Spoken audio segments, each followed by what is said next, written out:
কি চোখে ভুল দেখছি নাকি লাগে ধাঁধা সব এই যে এক আজব কেস তাকে যে করবে ফেস হারাবে ধৈর্য হারাবে সবই পাতরে খায় পাতরে ফুটা তবু নাই রিয়েকশন আজব এক অ্যাডভেঞ্চারে ঘরের শত্রু বিভীষণ পাতরে খায় পাতরে ফুটা তবু নাই রিয়েকশন আজব এক অ্যাডভেঞ্চারে ঘরের শত্রু বিভীষণ তোমারে মোষটা না থাকলে তোমারে পুরুষ হিসাবে গ্রহণই করা যেত না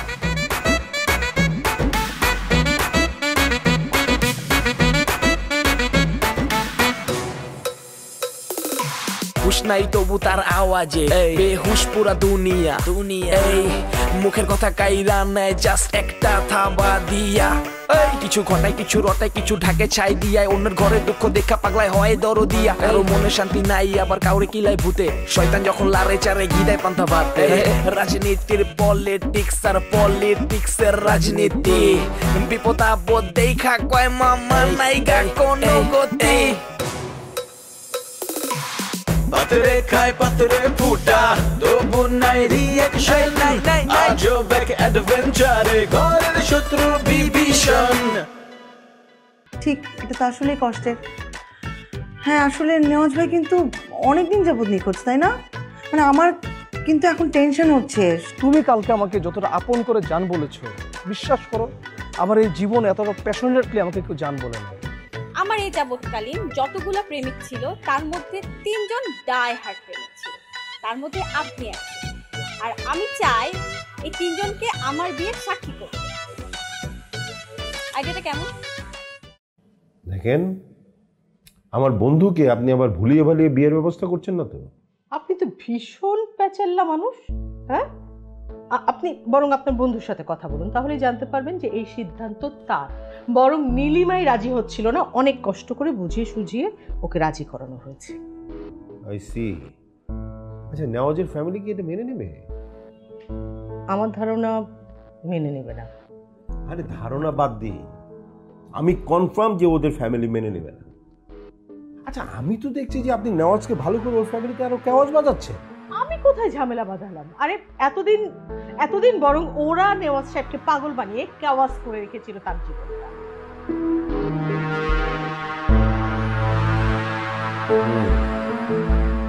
তাও ঠিক আচ্ছা আমি তাহলে কি করব দয়া করে মুখটা বন্ধ রাখবেন ওদের যে বিয়ে হচ্ছে এই বিষয়টা আপনি আর আমি ছাড়া বাইরের কেউ জানে না যখন সময় হবে ওরাই সবাইকে জানিয়ে দেবে মানে ফ্ল্যাশ করবে ওকে আপনি যখন বলছেন ওকে না আমি ওকেই করে দিচ্ছি ধন্যবাদ আচ্ছা আপনার মধ্যে কি জানি একটা আছে আপনি যা বলেন সব কিছুতেই সাই দেই কোনোটাতেই না করতে পারি না আপনাকে আরেকটা কাজ করতে হবে হ্যাঁ অবশ্যই অবশ্যই আপনার কথা মতো তো আমি মুখ বন্ধ করছি আবার কি বন্ধ করতে হবে বলুন নেওয়াজ সাহেব যে সুস্থ হয়েছে এটা কোনোভাবে তার ফ্যামিলি যেন জানতে না পারে কি বলছেন এত বড় একটা সুখবর জানাবো না না জানাবেন না কারণ এটাও সবাই ধীরে ধীরে জানুক এটাই উনি চাচ্ছেন আপনার মধ্যে কিসের যেন একটা দুরভিসন্ধির গন্ধ পাচ্ছি কোনো দুরভিসন্ধি না আরে এটা নেওয়াজ সাহেব চাইছেন আমি আপনি শুধু হেল্প করছি মাত্র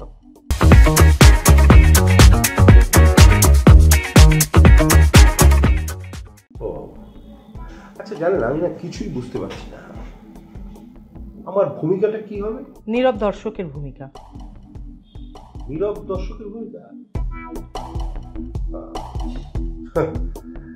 ওই 20-21 বছর বয়সে আমার মাথার মধ্যে অভিনয়ের ঝোঁক চেপেছে আমার একটা মামা আছে জানেন সে মামা আমার নাটক পরিচালনা করতো তা আমাকে একটা রোল দিত আচ্ছা আমি তো খুব খুশি তো গেলাম অভিনয় করতে যে দেখি আমাকে দিয়েছে কিসের পাঠ জানেন বোবার পাঠ আমার মনটা খুব খারাপ হয়ে গেল পাঠ যখন করতে গেলাম তখন বুঝলাম যে জিনিসটা কত কঠিন কাজ এই তো বুঝতে পেরেছেন আশা করি আপনি আপনার ভূমিকাটা ঠিকঠাক মতো পালন করতে পারবেন পারবো কিনা জানি না কিন্তু আপনার কথায় তো কোনো কিছু না করতে পারি না দেখি কি হয় আফসোস কি জানেন যে আমার বিয়েটা এখন পর্যন্ত হলো না অথচ নেওয়াজের বিয়েটা হয়ে গেল আপনি তো কাজের মানুষ এসব ফালতু আলাপ কেন করছেন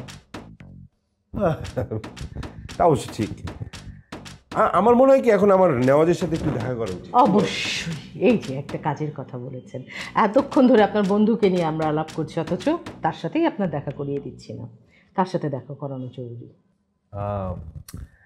দেখা যে করব, ফুল নিয়ে গেলে ভালো হতো। ফুল যে কোথায় পাই? এক্সকিউজ মি, নিন।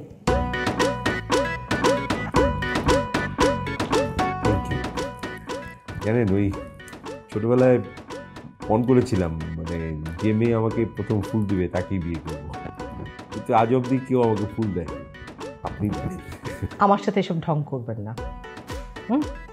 আপনার বিষয়ে নেওয়াজ সাহেব আমাকে সব বলেছে। আপনার ক্যারেক্টারিস্টিক্স আমার খুব ভালোভাবে জানা আছে। এরকম বন্ধু থাকলে সত্যি প্রয়োজন হয়। নেন, ফুলটা রেখে দেবেন। কেন, আপনার বন্ধুর জন্য ফুল নেবেন না? না না, ওর জন্য ফুল না, ওর জন্য মায়ের।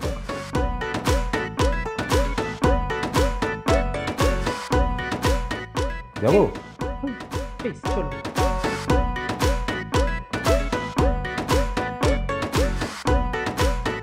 আসুন আসুন।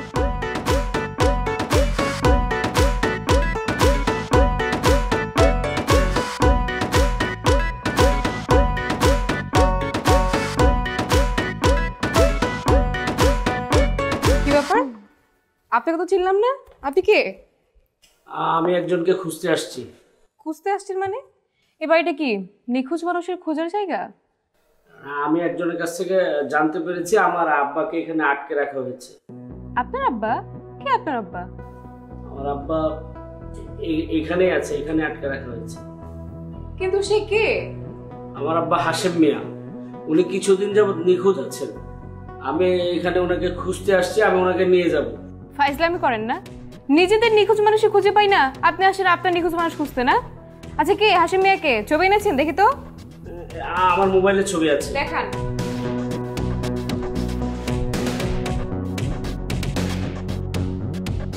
উনি তো এই বাসাতে থাকে, কিন্তু উনি আপনার কিভাবে বাবা হয়? উনি কোথায়? আমাকে ওনার কাছে নিয়ে যান, এখনই নিয়ে যান। মীরা, তুমি কার সাথে কথা বলছো? আন্টি দেখেন না, জেনি আপা যে একজনকে বাড়িতে এনেছে না, ওনার ছেলে এসেছে। ও আচ্ছা আচ্ছা, তুমি ওনার ছেলে? হ্যাঁ, আমার বাবাকে আমার কাছে নিয়ে আসেন। আচ্ছা ঠিক আছে, তোমার নাম কি? রণবীর কি কাপুর নাকি চুপড়া? খান, রণবীর খান। আচ্ছা, তোমার কি কোনো বোন আর্জেন্টিনা থাকে? আমার বোন? আমার তো কোনো বোনই নাই। বোন নেই? তাহলে উনি তোমার বাবা হয় কি করে? বাবা বলতে বাবার মতোই। আপনারা ওনাকে এখানে আটকে রেখেছেন, আমি ওনাকে নিতে এসেছি। এই, এতক্ষণ যে আপনি বলছিলেন আমার বাবা, এখন আবার বলছেন বাবার মতোই। নিশ্চয়ই তো কোনো ঘাপলা আছে। এখন তো আমার মনে হচ্ছে আপনার নামটাও ফেক। আরে না না, আমার নাম ঠিক আছে। আমার নাম রণবীর খান, আমার বড় ভাইয়ের নাম তানভীর খান। আমি কি আপনার কাছ থেকে এত কথা শুনতে চেয়েছি? একটু বেশি কথা বলেন। আমি কোনো কথাই বলতে চাই না। আপোষে আমার বাবাকে আমার কাছে দিয়ে দেন, নাহলে কিন্তু ঝামেলা হবে।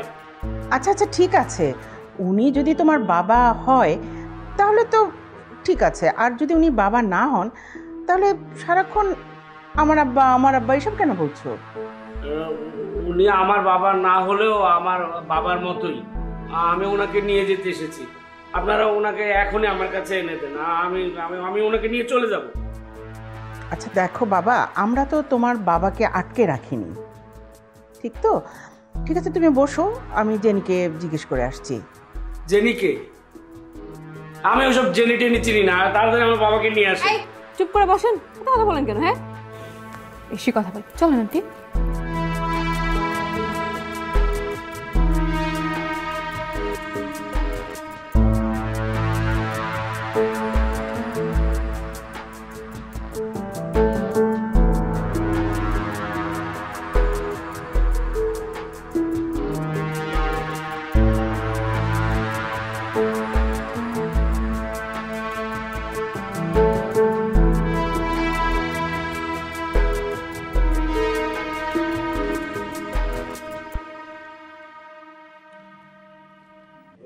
হ্যাঁ, তুই আসছিস, খুবই ভালো হয়েছিস তো। না খা।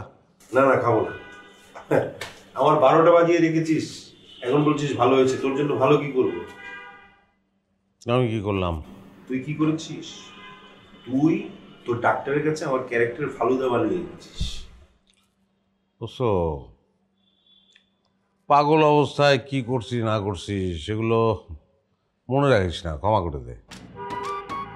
ঠিক আছে, ক্ষমা করে দিলাম। আচ্ছা তুই আমাকে কেন খুঁজছিস সেটা বল। নীলিমা তো ও আমার এখানে বসায় রেখে গেল, আমার তো খুব নার্ভাস লাগতেছে রে। কেন নার্ভাস লাগছে? কেন? জীবনে প্রথমবার বিয়ে করতেছি, নার্ভাস লাগবে না তো? সেটা অবশ্য ঠিক, তবে হ্যাঁ নার্ভাস কাটানোর একটা ব্যবস্থা আছে। তুই এক কাজ কর, শেরওয়ানি পরে ফেল, দেখবি নার্ভাসনেস কেটে গেছে।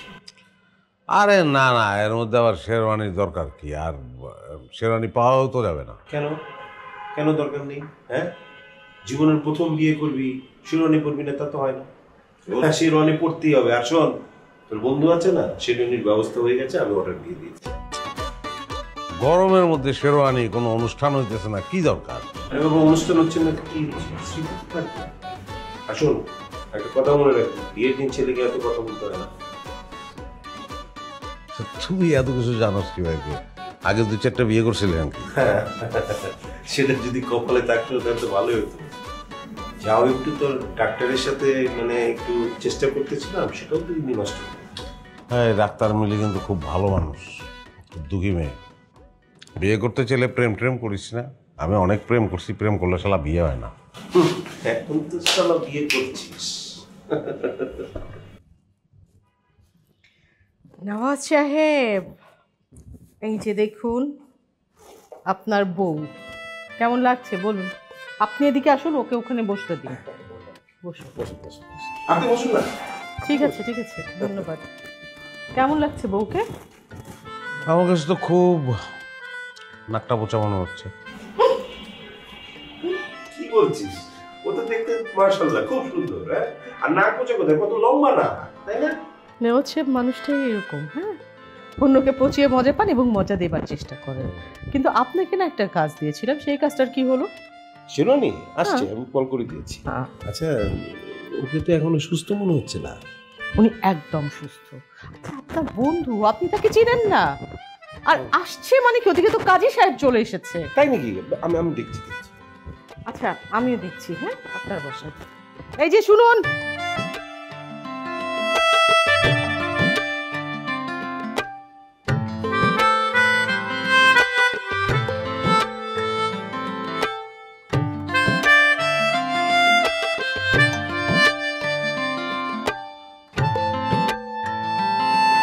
জেনি।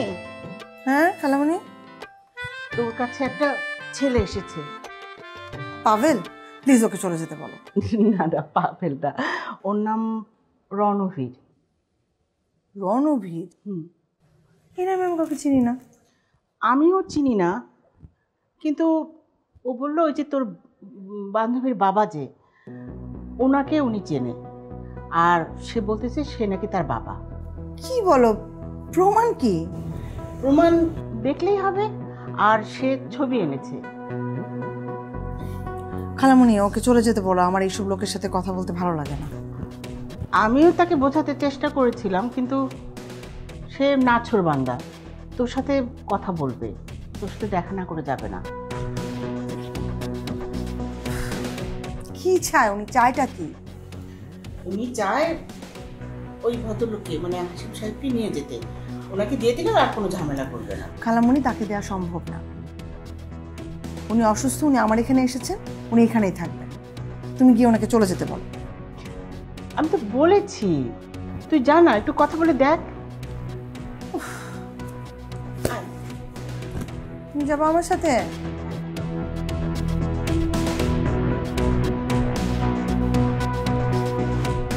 এতদিন হয়ে গেল ভাইয়ার কোনো খোঁজ খবর নেই, আমরা কেউ কিছু করতে পারলাম না ভাইয়ের জন্য।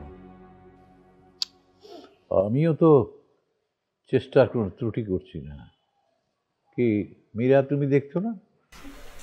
জি আঙ্কেল, আপনি তো সারাক্ষণই নেওয়াজ ভাইয়ের জন্য টেনশন করছেন, কাজ করে যাচ্ছেন, আপনার সব বিজনেস পলিটিক্স সব কিছু বন্ধ করে। তোমার কথায় কেমন যেন একটু মনে হচ্ছে যে তুমি বোধহয় আমাকে একটু টিচ করছো নাকি? জি জি আঙ্কেল, কি বলছেন? আমি কেন আপনাকে, ছি, এটা হয় নাকি? আমি আপনাকে টিচ করতে যাব? আচ্ছা আঙ্কেল, আপনি কেন মনে হলো এই কথা বলেন তো? আপনি আপনার কাজ সবকিছু বন্ধ করে আপনি খোঁজ নিচ্ছেন না, আপনি টেনশনে পড়ে আছেন না, সেজন্যই বললাম। না, কাজকর্ম যে একেবারে বন্ধ করে দিয়েছি তা নয়, তবে টেনশন করছি, কথা সত্যি। যাক, সবাইকে একসাথে পেয়ে গেলাম। আঙ্কেল, শরীর কেমন? এখন তো যে বয়স, দিন পার হলেই মনে হয় যে খুব ভালো আছে। অভি ভাই আবার হঠাৎ করে করতে গেলে আপনাকে দেখলে কিন্তু আমার কেমন যেন খুব রহস্যময় মনে হয়। নাকি আপনি টিভিতে কাজ করার কারণে মনে হয় আমি জানি না, আমার কেন যেন মনে হয় ভাইয়া কোথায় আছে, ভাইয়ার খোঁজ খবর আপনি জানেন। আব্বা না না, ও কোত্থেকে জানবে? আরে ও ডিবিতে কাজ করে, ওর কাজই তো রহস্যময়, রহস্যের উদ্ঘাটন করাই হতো কাজ। আঙ্কেল, ও ঠিকই বলেছে। আমার কাছে নেওয়াজের খুঁজে পাওয়ার একটা অথেন্টিক নিউজ আছে। আপনি তো সবসময় অথেন্টিক নিউজের কথাই বলেন, কিন্তু তারপরে দেখা যায় ফক্কা কিছু নেই। আহা, ও তো চেষ্টা করছে, এভাবে বলো কেন? আমার কাছে যে খবরটা আছে, নেওয়াজকে একটা ট্রেনে উঠতে দেখা গেছে। ট্রেনটা সম্ভবত ময়মনসিংহের, এবং ট্রেন থেকে নামার পর নেওয়াজ একটা ভিক্ষুক সংগঠনের মধ্যে পড়ে যায় এবং তাকে কিছু একটা খাই অজ্ঞান করে ফেলা হয়। কি বলছেন? এখন কোথায় আছে সে? কোথায় আছে সেটা জানি না, তবে যতদূর জানি যে ওর মাথা নাকি আরো বিগড়ে গেছে, এইটুকুই জানি আর কি। কি বলেন?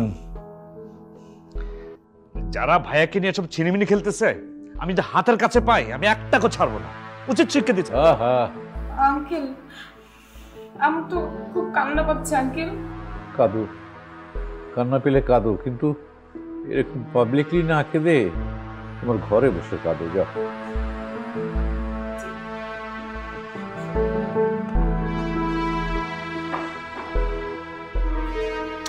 প্যাকেজ নাটক স্টাইলের কান্না, হঠাৎ হঠাৎ কান্না পায়।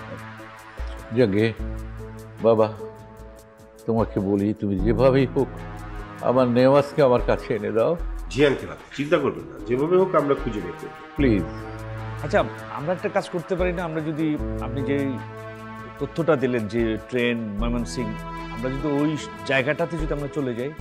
তুমি চলে যাবে কি? অলরেডি আমার লোক তো সেখানে ঘুরছে, যে কোনো সময় খবর পেয়ে যাবে। খবরটা পেলে আমি রওনা দিই।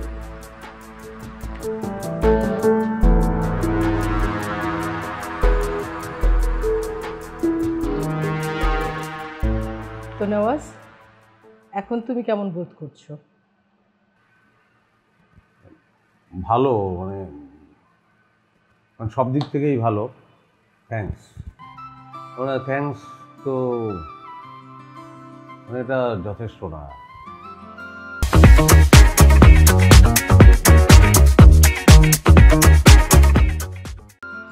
আমার জীবনটাই তো আসলে শেষ হয়ে গিয়েছিল আপনার জন্য, ওর জন্য। আমি আসলে কীভাবে কৃতজ্ঞতা প্রকাশ করবো আমি জানি না। এখন আমি সুস্থ। পুরো ক্রেডিট আসলে নীলিমার। যাই হোক, এখন তো জীবনটা তোমার কাছে একটু অন্যরকম, না? হ্যাঁ, স্বপ্নের মতো। স্বপ্নের মতো আর বাস্তবতা? যাই হোক, বাস্তবতার কথা বাদ দিই, এখন সব কিছু ভুলেই যে স্বপ্নের মধ্যে থাকো তোমরা, এটা আমি চাই। বিয়ে হলো, দুজন এখন সুন্দর, যাও না একটু হানিমুনে ঘুরে এসো। কোথায় যেতে চাও বলো আমাকে?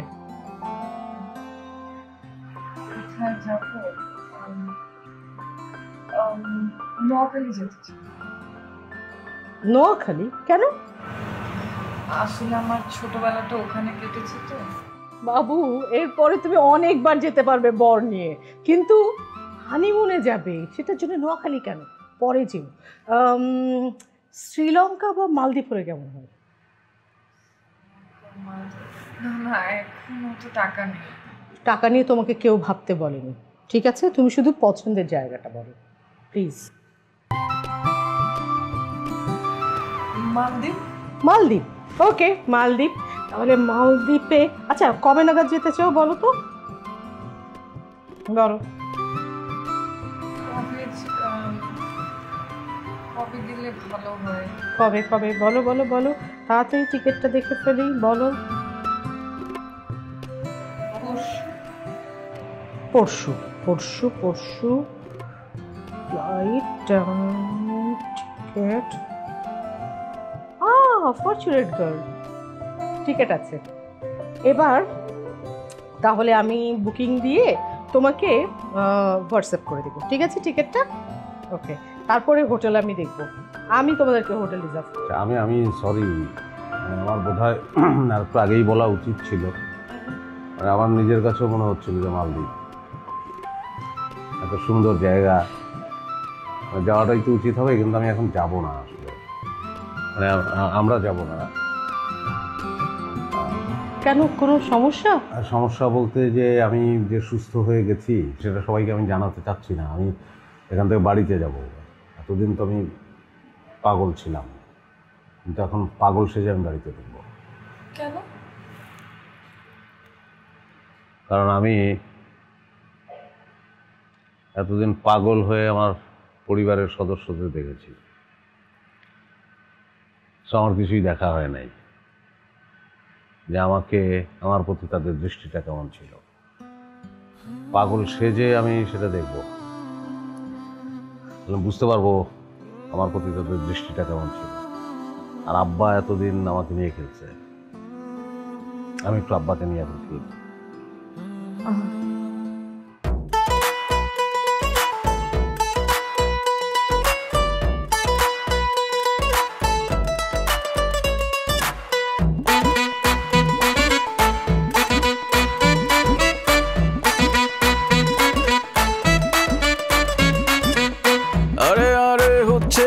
কি চোখে ভুল দেখছি নাকি, লাগে ধাঁধা সব।